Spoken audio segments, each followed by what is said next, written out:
morning. My name is Anoushka Giorgio, and I stand before you today as a survivor of both Jeffrey Epstein and Ghislaine Maxwell. I want to thank Congressmen Massey and Khanna for their role in putting together this very, very important bill. Every day of this journey toward healing has come at a profound cost to my mental health. But I am here. I chose to come because this bill really matters. I speak today not only in service of my own recovery from trauma inflicted by Maxwell and Epstein, but to honor the lives, the courage and sacrifices of Virginia Giuffre, Caroline Andriano, and others who could not continue. Their voices mattered. Their stories must not be forgotten. Accountability is what makes a society civilized.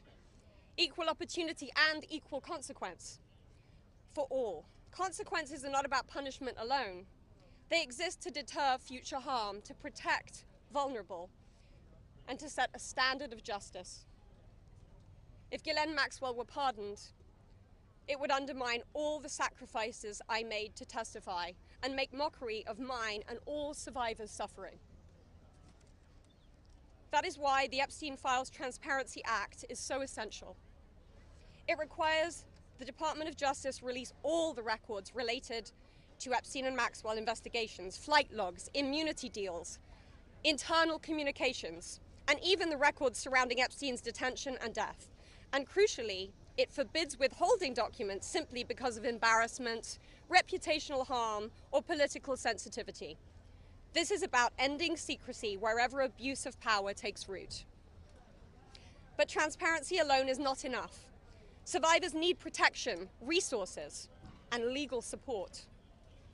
If this Congress is serious about justice, then let this moment also affirm your commitment to provide victims with the legal aid they need to confront abusers, to navigate complex systems, and to reclaim their power. Transparency must be matched by support, or else too many victims will remain silent out of fear and lack of access.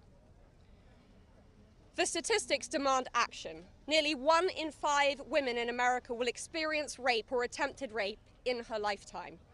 Every 74 seconds, someone is sexually assaulted. Every 9 minutes, that person is a child. These are not numbers, they are people. They are your daughters, your sons, your constituents, your friends. Statistically, 1 in 5 of your families will face this nightmare. The days of sweeping this under the rug are over. We, the survivors, say no more. I want to help create a world where survivors of sexual abuse and abuse of power can come forward safely. And I ask Congress to join me in that effort, not only by passing this bill, but by ensuring that those who step forward have legal support to face their abusers and see justice done. When Judge Berman gave Epstein survivors the chance to finally speak, the world listened.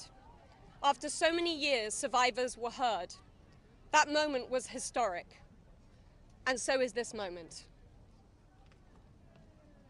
For me, the turning point was when I had my daughter, and on the day she was born, I knew I had a responsibility to protect her and to protect all children. I have to use my voice, the voice that had been silenced by fear and shame for so many years. Make no mistake, my polished exterior is a shield hiding a wound that still bleeds. But through this wound, I have found purpose. To be part of lasting change in how we confront exploitation and abuse. And to be clear, the only motive for opposing this bill would be to conceal wrongdoing. You have a choice.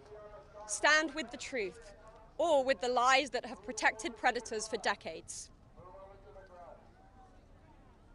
I am no longer weak.